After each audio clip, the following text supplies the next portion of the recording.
Prezados alunos, como prometido, estou aqui para estar aí postando um vídeo em torno do conteúdo que nós iniciamos no ano letivo, mas que por motivo maior nós tivemos que parar.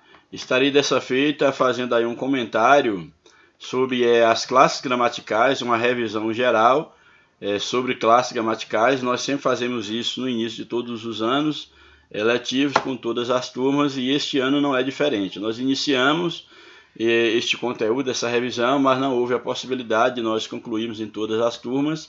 Portanto, estarei gravando esse primeiro vídeo. Como eu já enviei para vocês o material, já enviei os slides para vocês estudarem aí durante o dia, para vocês estarem acompanhando. Já enviei, inclusive, exercícios aí para todos vocês, alunos aí da Escola Municipal Paulo Setúbal, aqui de Vitória da Conquista. E dessa feita estou gravando, então, esse vídeo para fazer alguns esclarecimentos em torno do conteúdo.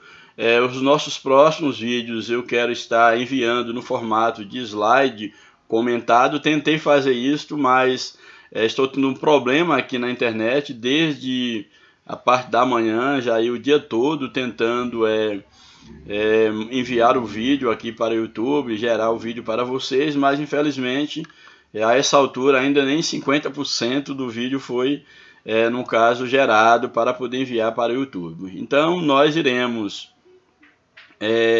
fazer esse comentário, irei fazer esse comentário.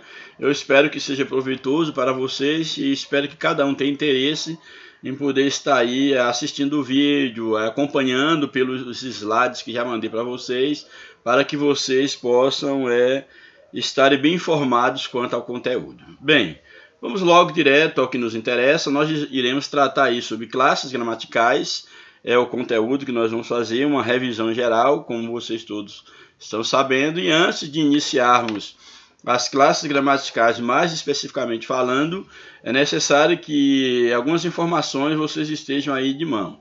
A primeira é que nós, dentro dos estudos gramaticais, nós temos dois grandes nichos de estudo, que é a morfologia e a sintaxe. Falando de maneira resumida, a morfologia ela vai trabalhar exatamente ao estudo do funcionamento das palavras, estrutura da palavra, etc. Seria um estudo mais específico em relação às palavras isoladamente, e por sua vez a sintaxe já é um estudo mais aprofundado que vai estudar exatamente a função da palavra dentro de uma frase, por exemplo, dentro de um período, dentro de um parágrafo, dentro de um texto. Então, a morfologia é o estudo da palavra de uma forma mais isolada, e a sintaxe é o estudo da função desta palavra, no caso, em um texto, em uma frase, etc.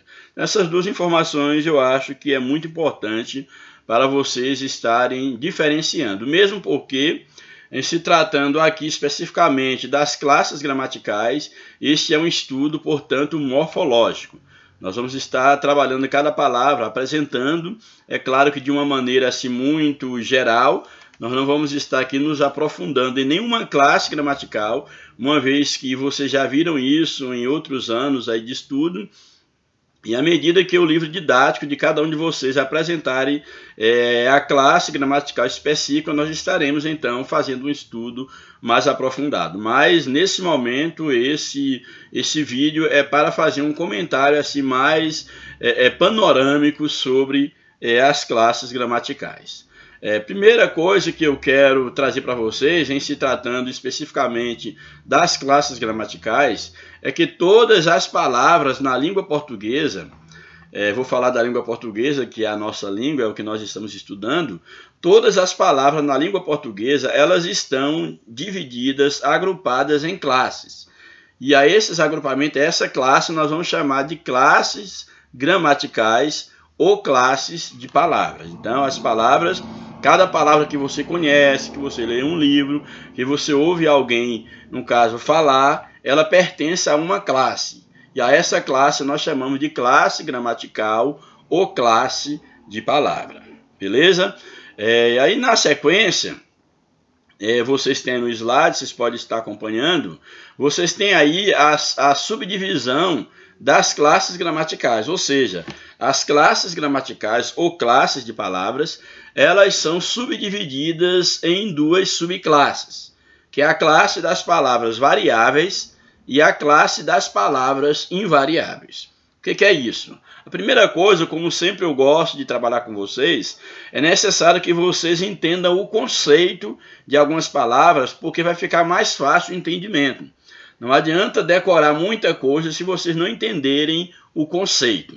Então vamos partir do primeiro conceito da primeira subclasse. A primeira subclasse de palavras são exatamente as variáveis. O que é uma coisa variável? Variável é tudo aquilo que sofre mudança.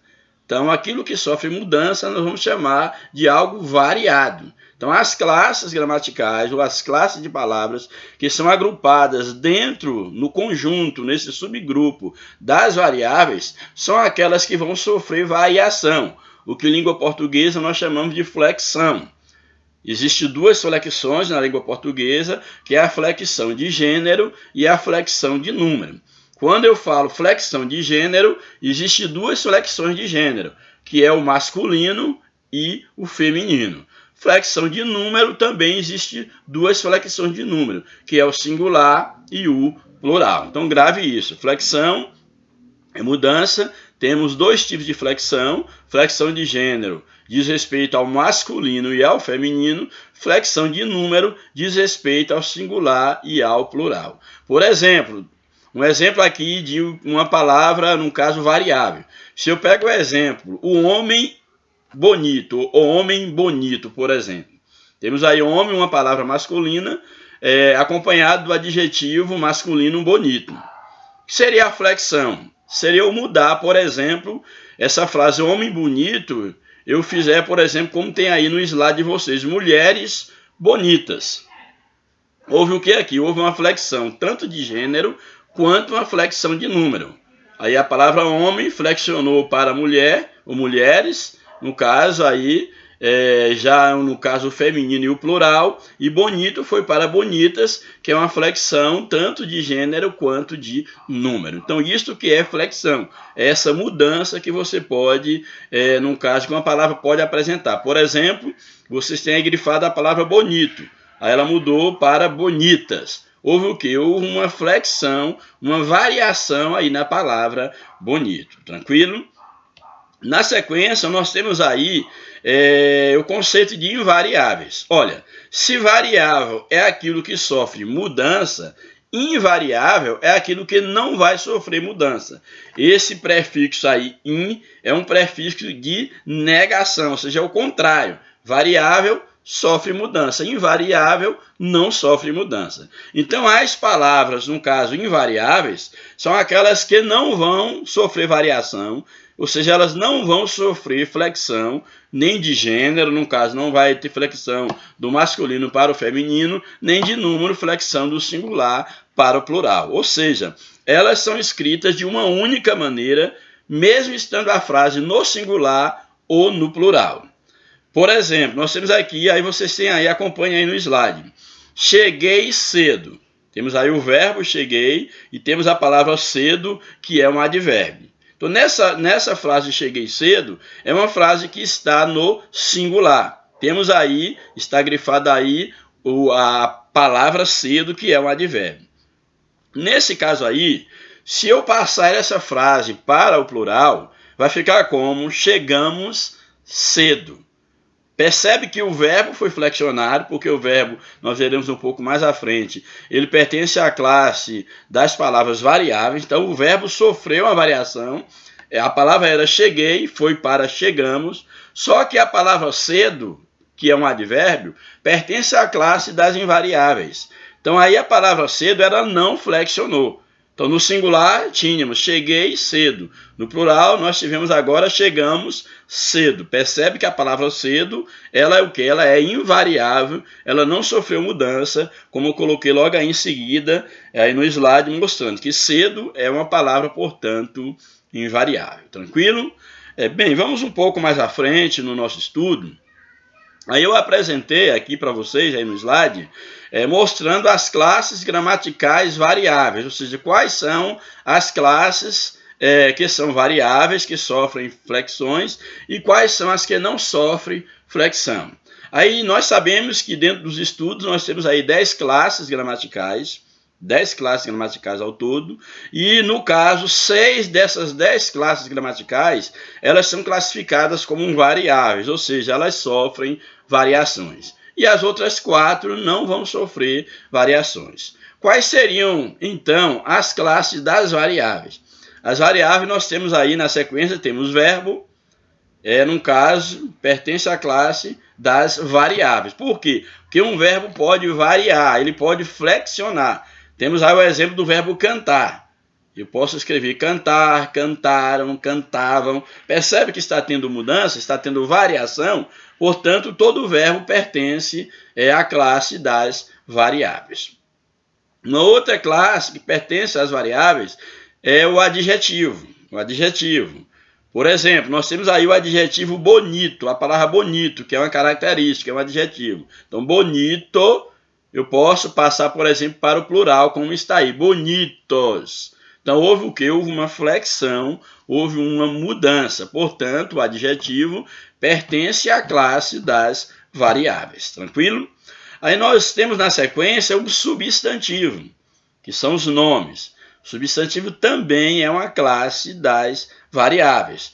Temos aí o exemplo, a palavra casa, mas eu posso escrever também casas, fazendo uma flexão aí de número, colocando a palavra no plural, tranquilo? Também nós temos na sequência aí o artigo. O artigo também pertence à classe das variáveis.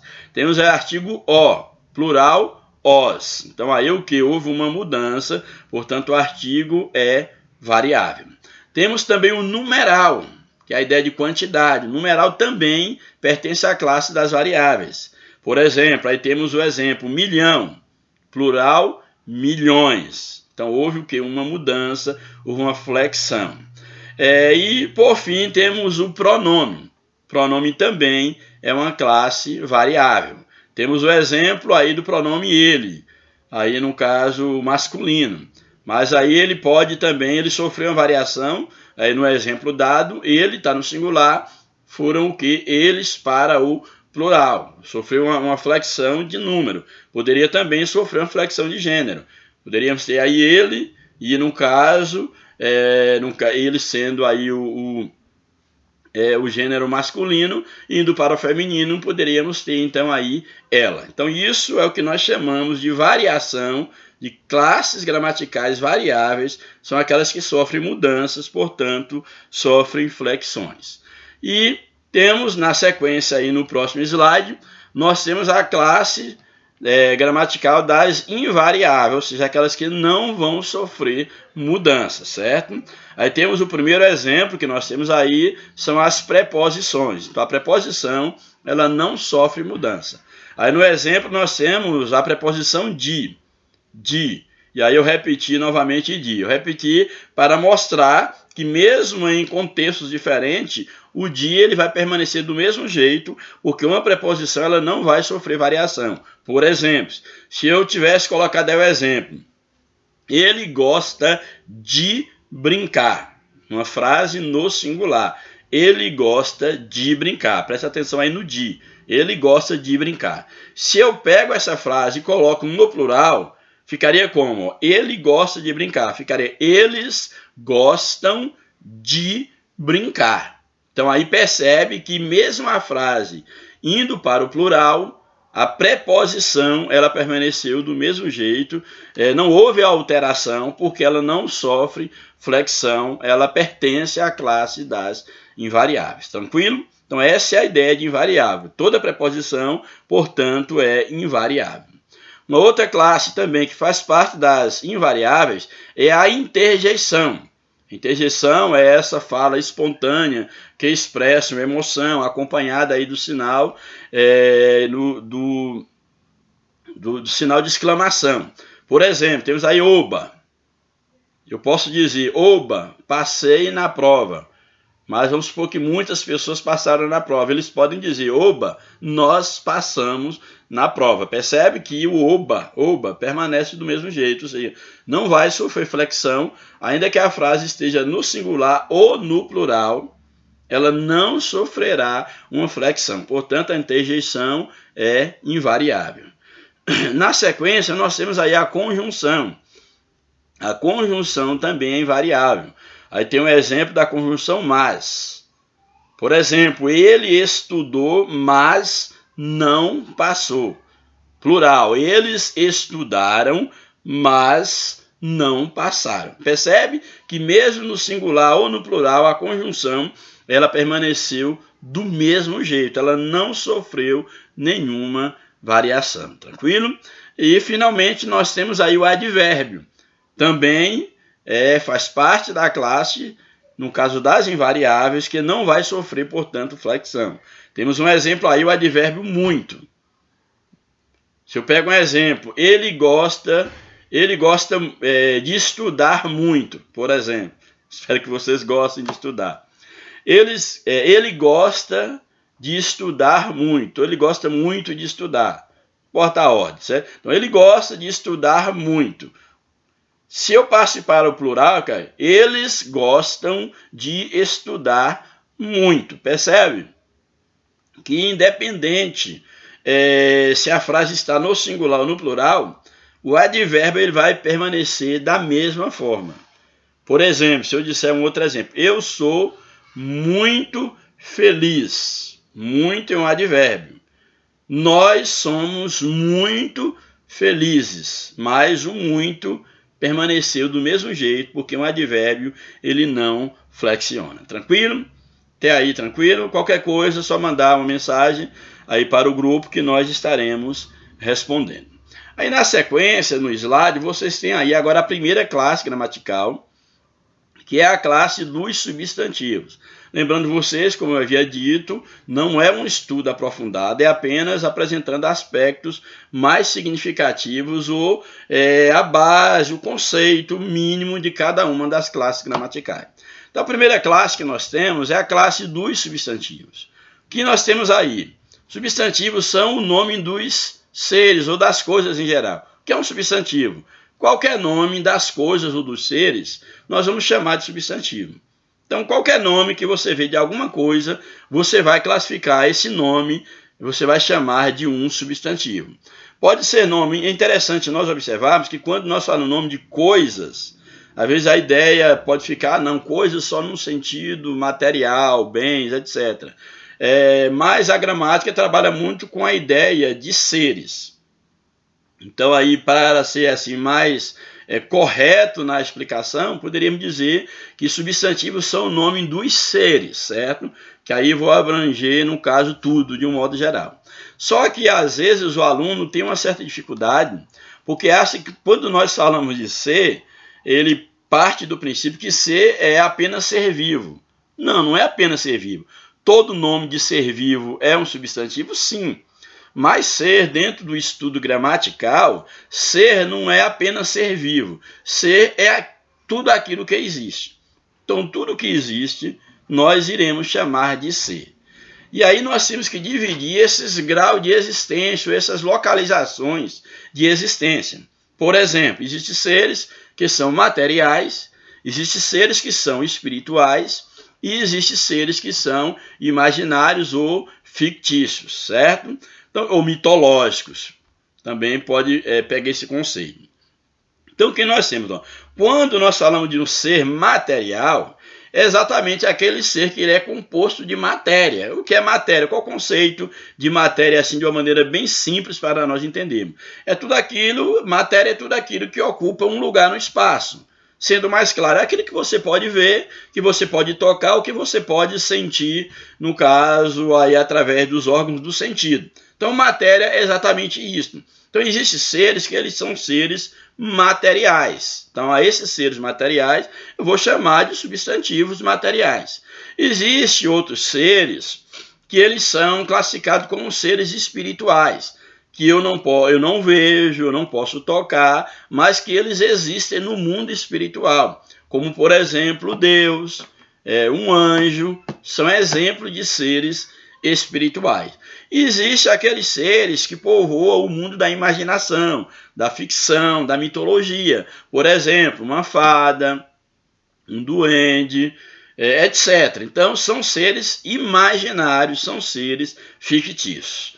Mas o que nos interessa é saber o quê? Que nome de qualquer ser, seja ele material, como, por exemplo, uma mesa, uma cadeira, que é um ser material, um ser espiritual, Deus, um anjo, um demônio, seja um ser imaginário, uma fada, uma mula sem cabeça, um lobisomem, seja lá o que for, o nome dado a estes seres, a esse nome, nós vamos classificar como sendo um substantivo, tranquilo? E aqui eu vou apresentar para vocês, pelo menos dentro da classificação dos substantivos. Aí no slide nós apresentamos pelo menos 4 classificações, certo? 4 grupos de substantivo. Apresentamos aí então os substantivos concretos, os abstratos, os comuns e os próprios. É interessante porque é apresentado aqui concretos ou abstrato, comuns ou próprios, que eu sempre sugiro aos alunos que quando eles forem estudar os substantivos, quanto à sua classificação, que eles trabalhem com os pares de substantivo. Por quê? Porque você vai contrapor o concreto ao abstrato e, no caso, o comum ao próprio, fazendo um contraponto de um em relação ao outro. Antes de entrar na explicação, o que seria isso? Por exemplo, comum partindo aí da ordem, concreto e abstrato. Então, concreto vai ser aquele substantivo que, além de possuir uma matéria palpável, é aquele substantivo que ele tem uma existência própria. E o abstrato é aquele que não tem existência própria, que não tem uma matéria para ser palpável e que ele depende de outro para existir. Essa é a ideia de abstrato, de abstração. E comuns e próprios. Comuns é aquele que se refere ao geral, a um grupo, a uma espécie em geral, que não identifica um elemento dentro da espécie. Isso é a ideia de comum, que pertence a todos. E próprio é um indivíduo específico da espécie. Essa é a ideia de próprio. Por isso que eu gosto sempre de apresentar assim, o estudo dos dois ao mesmo tempo. Mas vamos cada um por parte. Primeiro aí no próximo slide, vocês têm aí o substantivo comum, ou os substantivos comuns. O que nós temos aí? Qual a classificação de um substantivo comum? Observa aí, ó, são nome de coisas em geral, é o primeiro conceito que nós temos que ter, e geralmente o substantivo comum, na sua escrita, ele vai iniciar com letra minúscula. É claro, a não ser que seja o início de uma frase. Ninguém começa a frase com letra minúscula, mas, no geral, a palavra solta em si, ela é escrita com letra minúscula. Esses dois conceitos são básicos para o substantivo comum. Vamos partir do mais simples, que é a ideia de sempre ser escrito com a letra minúscula, já que ele não está identificando um elemento específico. Então, o primeiro conceito é que ele é escrito com letra minúscula. O segundo conceito, que eu penso que é o mais importante, é que um substantivo comum é aquele substantivo que se refere às coisas em geral, seja um grupo, a uma espécie, a uma classe em geral. E logo abaixo aí nós temos aí os exemplos. Por exemplo, temos aí a palavra homem.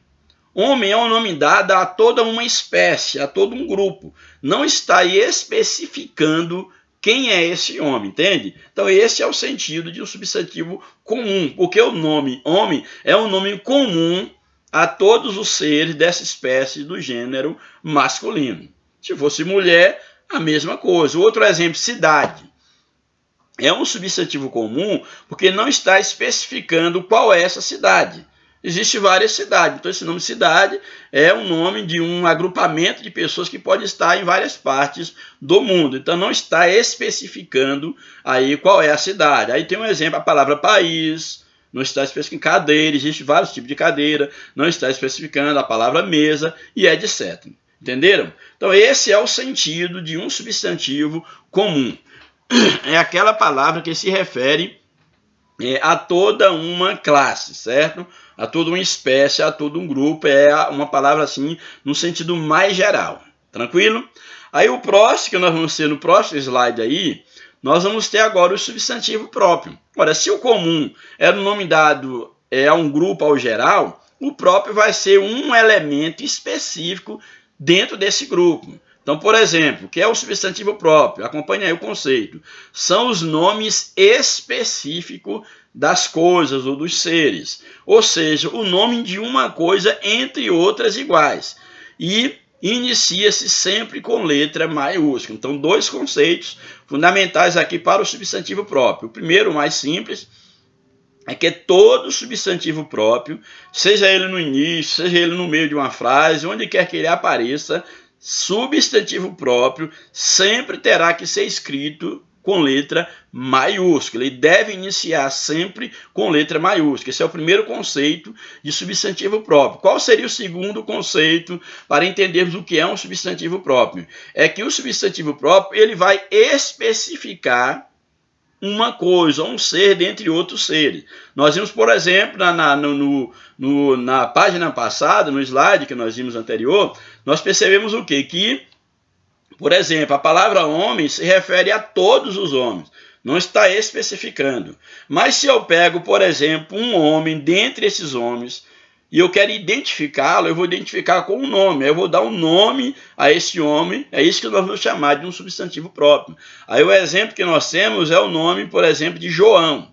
Então João é o que? É o nome de um homem que representa, ou que está especificado, melhor dizendo, dentro da classe dos vários homens. Então existem vários homens, e um desses eu especifiquei dando o nome de João. Tranquilo? Então esse é o sentido do substantivo próprio. Tranquilo, pessoal? Bem, aí nós temos na sequência, o próximo slide, nós temos agora o substantivo concreto. O que é um substantivo concreto? Temos aí, nomeia coisa, ou seres, materiais, ou seja, feito de matéria, e que possui uma existência própria e independente. Também aqui nós temos dois conceitos fundamentais para entendermos o que é um substantivo concreto. O primeiro, que é o mais simples e que não abrange, vamos dizer assim, a totalidade dos substantivos concretos, ele serve, mas não abrange a totalidade, é o conceito de que substantivo concreto, ele nomeia coisas materiais. Todas as coisas materiais são substantivo concreto? Sim. Mas não é apenas as coisas materiais que são substantivo concreto. Então, esse conceito de colocar o substantivo concreto como sendo aquele que nomeia coisas materiais, ele está certo em parte. Ele está certo no sentido, no tocante, que nós podemos afirmar que todo ser material, composto de matéria, é classificado como um substantivo concreto. Porém, existem seres que não possuem a matéria, que não possui pelo menos essa matéria que seja passivo de nós estarmos vendo, tocando, sentindo, mas que também eles são classificados como substantivos concretos. Então é necessário que a gente tenha essa informação.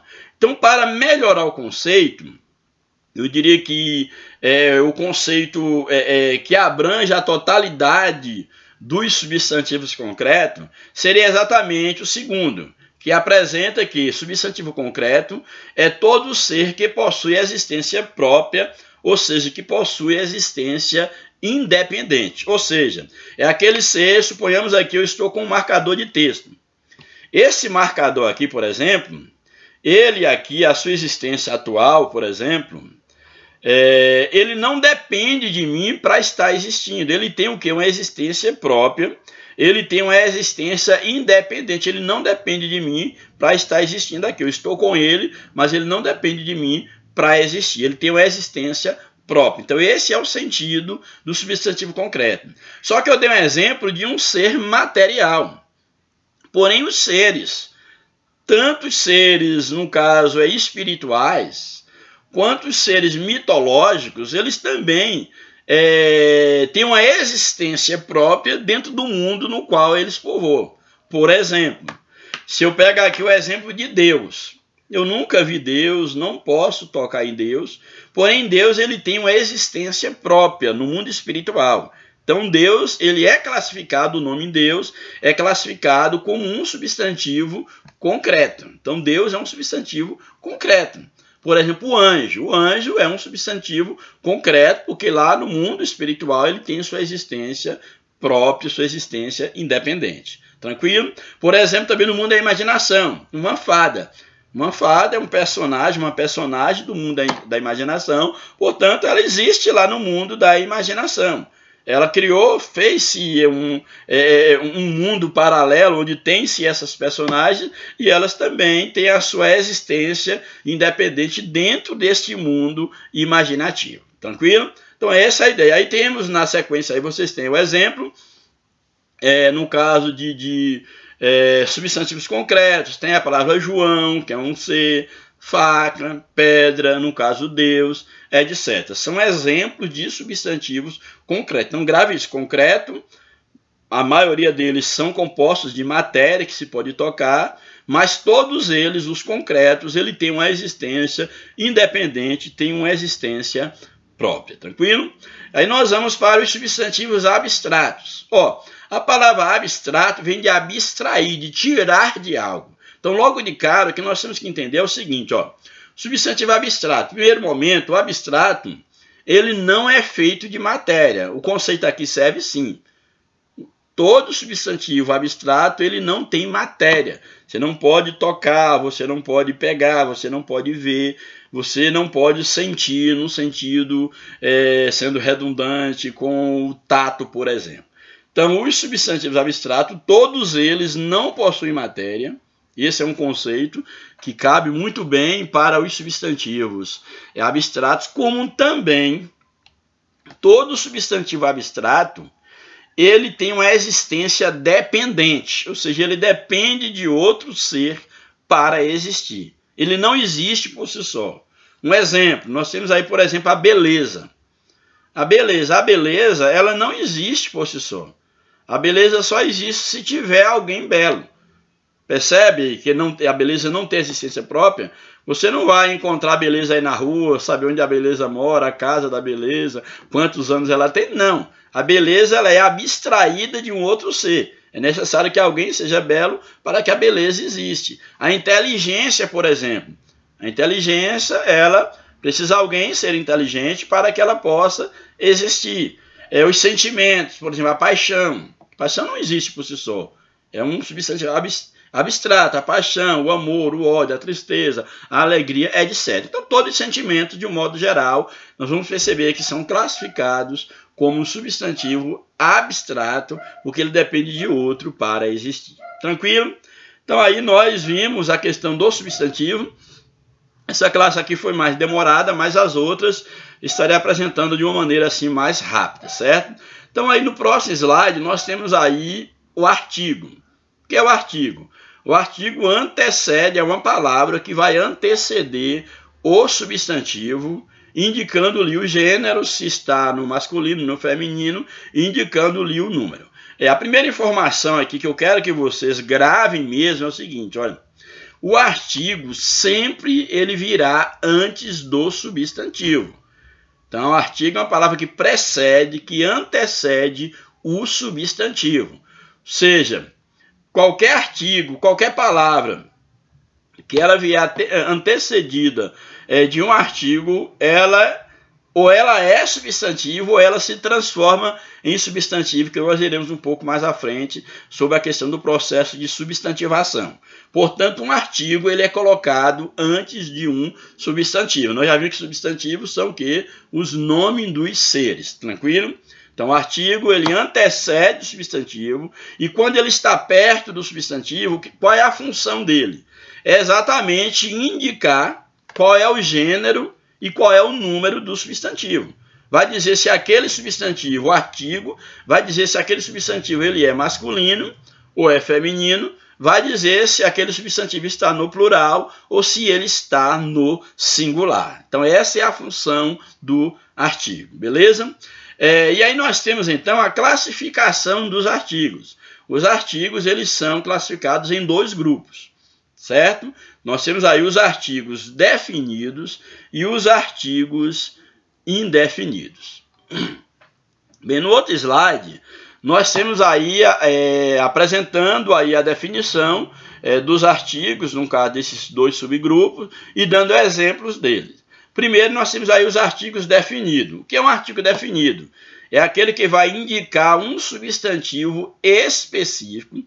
O definido indica um substantivo específico, vai individualizá-lo, porque esse substantivo ele já é conhecido de quem está, no caso, interagindo, no caso, na conversa ou na fala. Por exemplo, nós temos aí quais são os artigos definidos. Na língua portuguesa, os definidos, nós temos o quê? 2 artigos, que é o O e o A.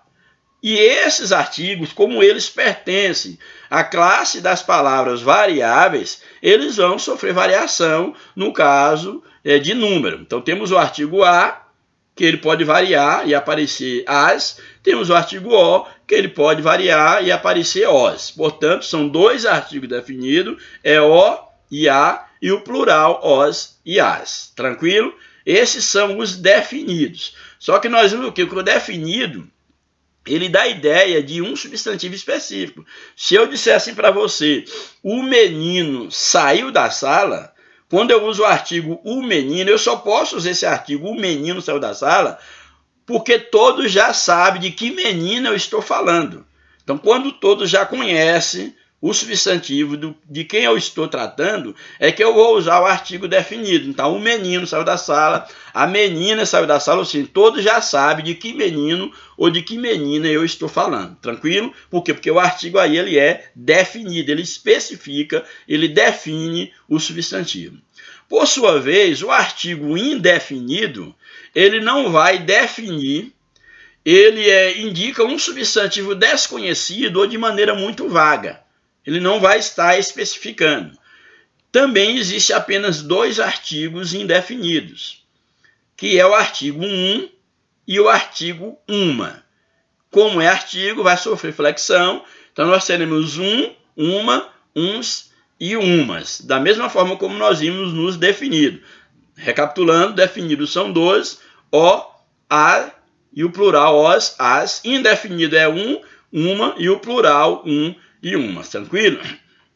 Um exemplo de indefinido. Olha, no artigo definido eu dei o exemplo. O menino saiu da sala de aula. Aí se trata do menino, um menino específico. Mas se eu disser assim, um menino saiu da sala de aula, esse exemplo aqui não dá para as pessoas saberem de que menino eu estou falando. Porque pode ser qualquer um dentre, aí, quem sabe, os 30, 40 alunos que tiver em sala de aula, pode ter sido qualquer um dos alunos. Então, a expressão um menino ou uma menina saiu da sala de aula não está especificando, está indefinindo, no caso, o substantivo. Tranquilo? Então, essa é a ideia do artigo definido e do artigo indefinido. Espero que tenha ficado claro. E para fecharmos o conteúdo dos artigos, nós temos aí um processo na língua portuguesa que nós chamamos do processo de substantivação. O que é isso? O que é a substantivação?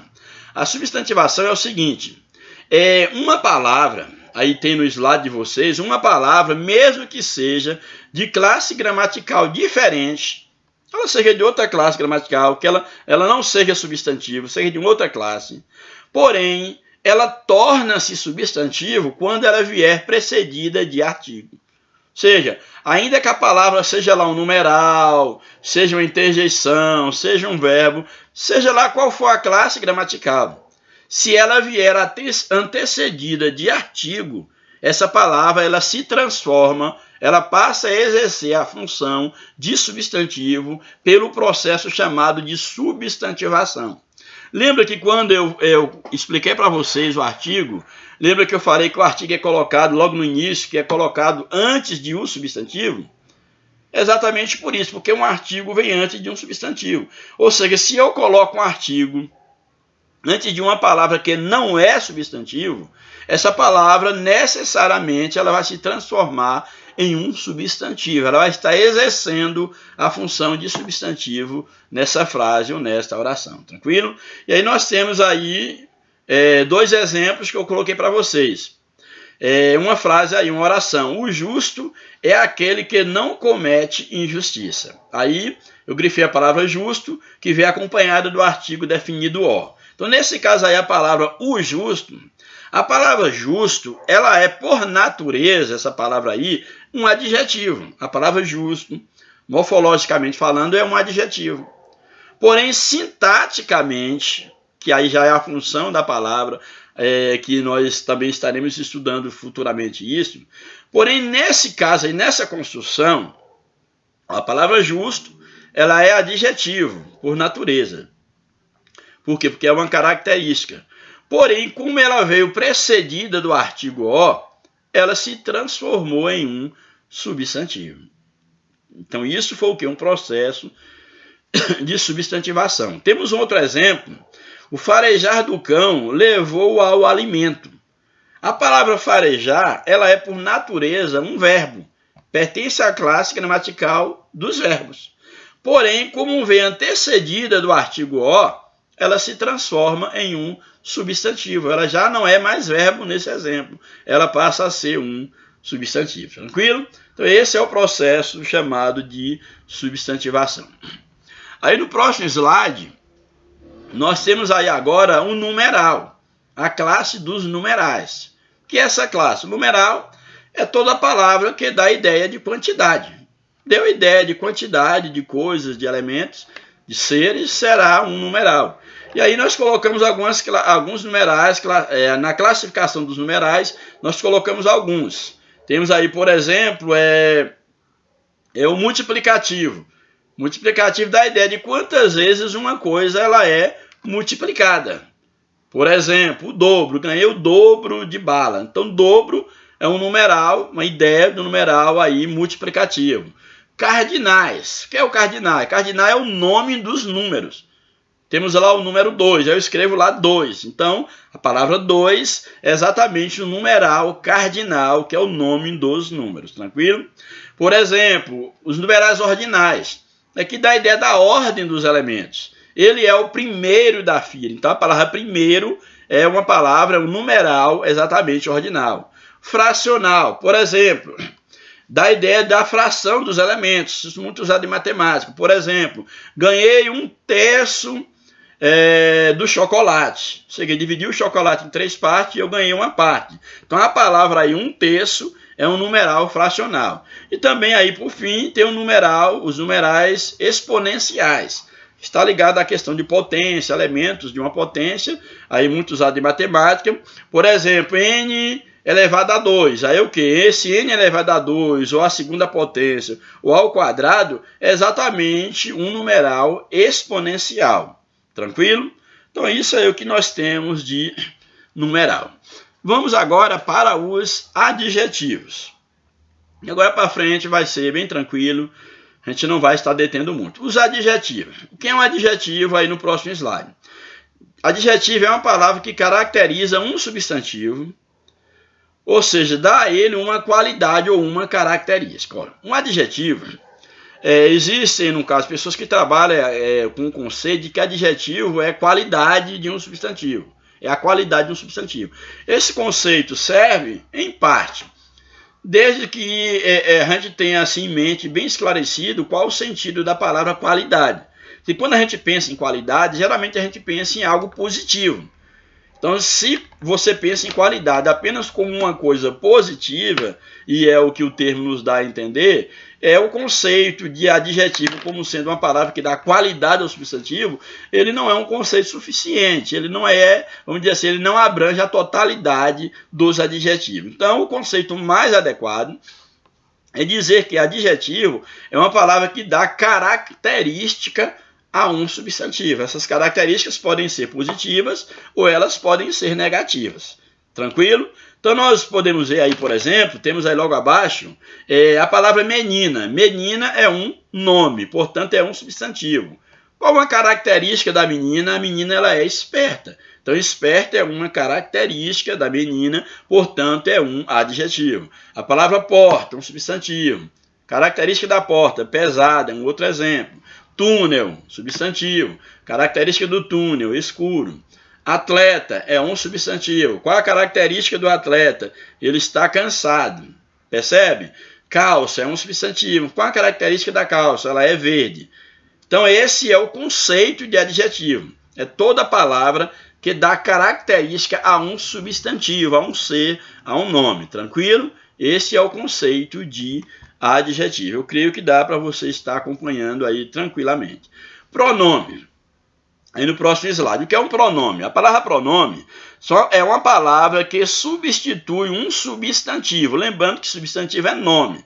Então seria como dizer assim, pronome é uma palavra que substitui um nome, porque substitui um substantivo. Então, pronome, qual é a função do pronome? Ele vai substituir um substantivo ou um nome, ou ele vai acompanhar um substantivo. Então, o pronome ele serve para ou substituir um nome ou acompanhar um nome, certo? É para isso que serve o pronome. É claro, ele vai acompanhar o nome desde que ele não seja um artigo, como nós já falamos, que o artigo também acompanha o nome, mas um pronome ele pode acompanhar, no caso, um nome. Aí nós temos aí o exemplo dos pronomes pessoais do caso reto e os pronomes pessoais do caso oblíquo. Aí do caso reto nós temos as 3 primeiras pessoas do singular, que são quais? Eu, tu, ele ou ela. Então são os pronomes do caso reto no caso do singular. Aí os pronomes do caso reto no caso no plural. Quais são? Nós, vós, eles e elas. Tranquilo? Eles ou elas. E os pronomes do caso oblíquo? Nós temos aí só um exemplo de alguns, são vários. Muitos talvez você nem conheça ou nunca os citaram, mas nós temos aí, por exemplo, pessoais do caso oblíquo: me, mi, comigo, te, contigo, se, consigo, o, a, li, nos, conosco, vos, convosco, se, consigo, o, as, lis, etc. Então, são exemplos de pronomes do caso oblíquo. O que me interessa aqui, para você aprender, é que pronome é uma palavra que ou substitui um nome, que é um substantivo, ou acompanha um substantivo. Tranquilo? Bem, vamos então para a próxima classe, que é o verbo. Essa é a classe gramatical que eu sempre costumo dizer para os meus alunos, que é a classe mais complexa, ela acaba sendo a mais difícil para estudar, ela é a maior classe e, na minha concepção, todas as demais são importantes, mas é a mais importante dentre as classes gramaticais. É claro que não estarei estudando aqui de forma aprofundada, só estou apresentando minimamente o conceito de verbo, só uma paginazinha aqui mesmo, mas futuramente, certamente, alguns de vocês já estudaram esse conteúdo, outros ainda vão estudar, mas vamos estar aqui apresentando. Então, o que é o verbo? O verbo vai ser uma palavra que em apenas esta palavra, em apenas uma palavra, diferente do substantivo que só tem uma função, do adjetivo que tem lá uma função, etc, etc. O verbo, ele é uma palavra que ele vai ter várias funções, ele vai indicar, várias coisas, ou vai ter várias utilidades, várias informações em uma única palavra. Então o verbo é uma palavra que vai indicar o quê?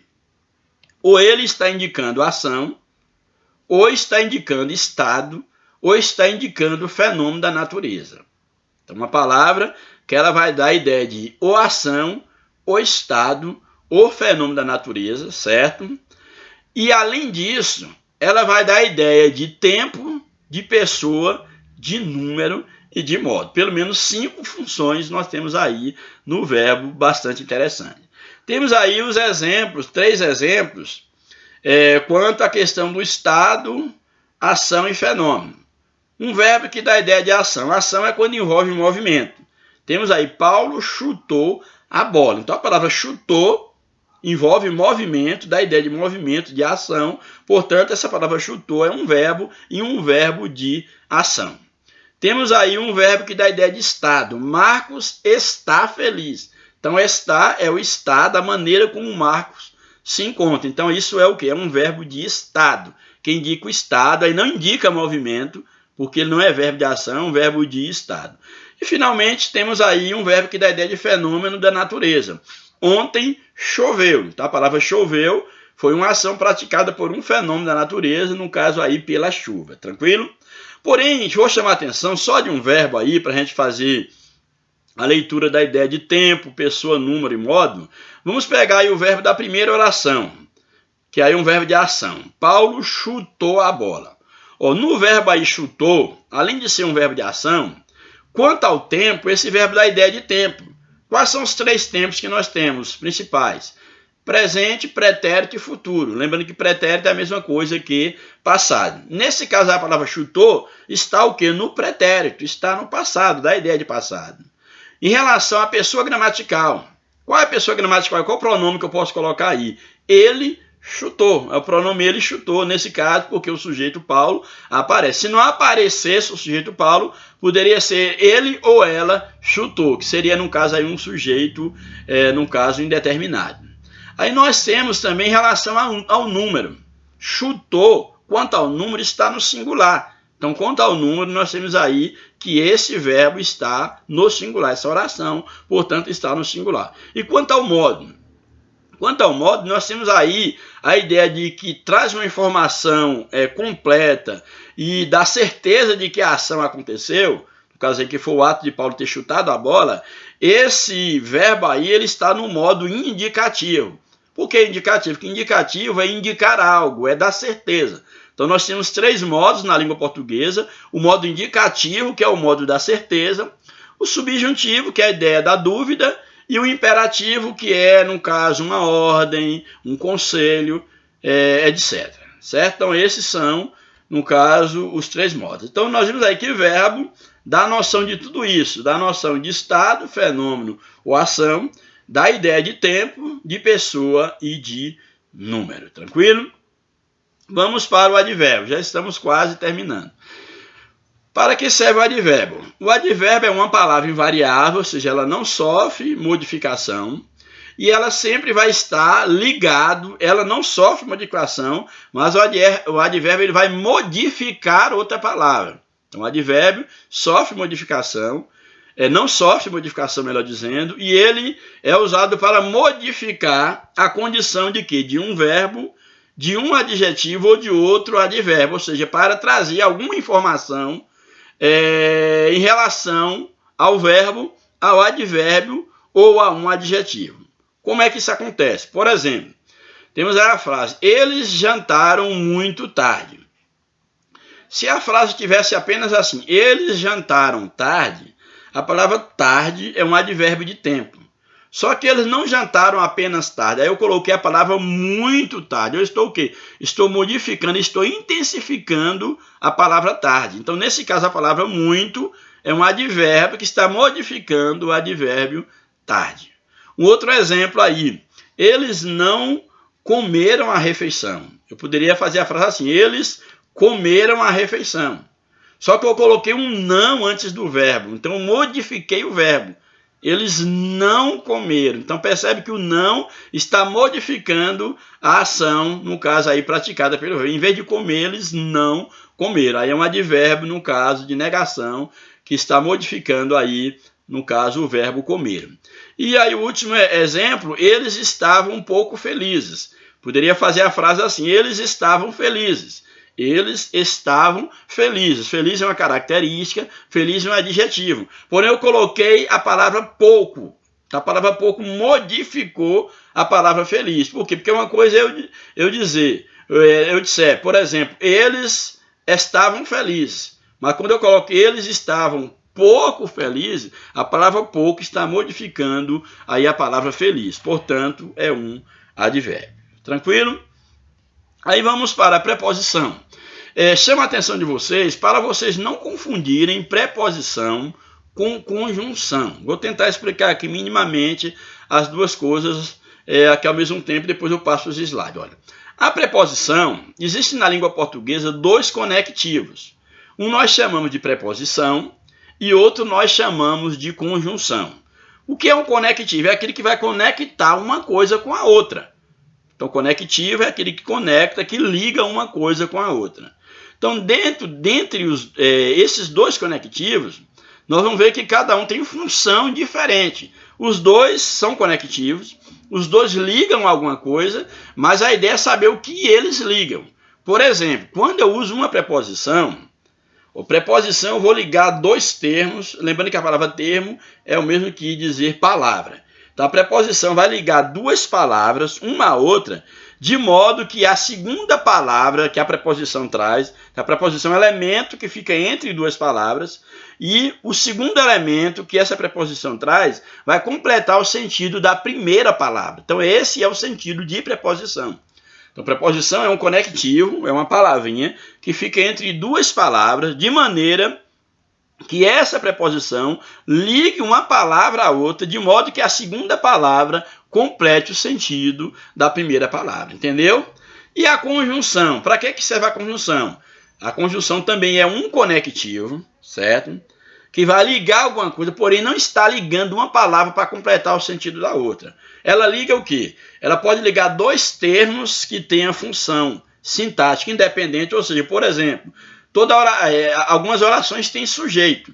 Eu posso unir dois sujeitos em uma oração, mas cada um é sujeito. Então eu vou ligar os dois por uma conjunção. Mas também eu posso pegar duas frases ou duas orações, melhor dizendo, e transformar em apenas um período. Como é que eu faço isso? Eu vou juntar essas duas frases, eu vou juntar, por meio de uma conjunção, eu vou juntar duas orações. Então é para isso que serve uma conjunção, tranquilo? Então vamos para o slide. Aí tem o conceito de preposição.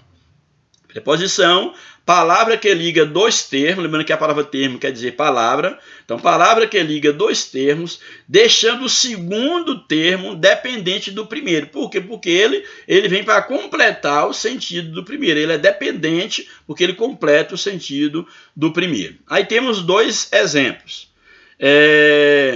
Gosto de sorvete. Olha, quando eu digo a palavra gosto, alguém vai logo perguntar, você gosta de quê? Só que eu não respondo gosto sorvete. Para trazer o elemento que vai explicar do que eu gosto, eu uso um conectivo para introduzir esse elemento, que vai ser exatamente a palavra de. Gosto de sorvete. Percebe que o de trouxe a informação? Então esse de é um conectivo, é uma preposição. Por exemplo, estou em São Paulo. Quem está em algum lugar. Só que eu não vou falar estou São Paulo. Eu preciso de um conectivo para trazer a informação. Estou em São Paulo. Então, a palavra em é uma preposição. Tranquilo? E aí nós temos as principais preposições. O exemplo, o a, o em, o ante, o para, o de, o até, o por, o sobre e etc. Tranquilo? Qualquer dúvida é só mandar aí uma mensagem para a gente. Aí, nós temos aí, dentro da preposição, nós temos aí num processo de aglutinação. O que é isso, o processo de aglutinação? É quando uma preposição ela vai se juntar a um outro elemento para formar uma nova palavra pelo processo de aglutinação. O que é isso? Por exemplo, temos aí, vamos ver os exemplos que nós temos aí no slide. Vou ao mercado. Aí temos aí grifada a palavra ao. Vou ao mercado. Essa palavra ao é o resultado de a mais o. Então, quando eu junto a mais o, eu formo a palavra ao. Eu não vou falar assim, vou ao mercado. Eu falo, vou ao mercado. Então, eu juntei. Então, aí nós temos o quê? Uma preposição aglutinada. Então, preposições aglutinadas é nesse sentido, que ela vai aglutinar, uma preposição vai se juntar com outra palavra. Outro exemplo, comprei o carro do padeiro. A palavra do, essa preposição aglutinada, é resultado de mais o. Eu não vou falar assim, comprei o carro de o padeiro. Eu falo, comprei o carro do padeiro. Mas do é uma aglutinação. Por exemplo, gosto disto. Disto é resultado de mais isto. Eu não vou dizer gosto de isto. Eu digo o que? Gosto disto. Então, aí é uma aglutinação. Por exemplo, vou naquele lugar. A palavra naquele é a junção de em mais aquele, que forma naquele. Eu não vou dizer assim, vou em aquele lugar. Eu digo vou naquele lugar. Por exemplo, aí o último exemplo, vou à França. Esse A aí com crase. No caso aí com acento grave, que é o A craseado que nós chamamos. Isso é o resultado de A mais A. Eu não vou dizer assim, vou à França. Então, ao invés de eu disser vou à França, eu juntei os dois A's, coloquei um acento grave, ficou acraseado, eu digo apenas vou à França. Tranquilo? Então, esse é o processo de aglutinação. E já indo para o final, temos aí apenas mais duas laudas e a gente encerra aqui o conteúdo. As conjunções. A conjunção, como já expliquei, é uma palavra que vai ligar duas palavras da mesma função sintática ou vai ligar duas orações. Olha os exemplos aí. João estudou, é uma oração. Temos aí o verbo estudou. Sabemos que oração é toda frase com verbo. Então temos aí uma oração. João estudou, eu poderia construir outra oração. João passou na prova. Mas para não fazer duas orações separadas, João estudou, João passou na prova, eu liguei essas duas orações.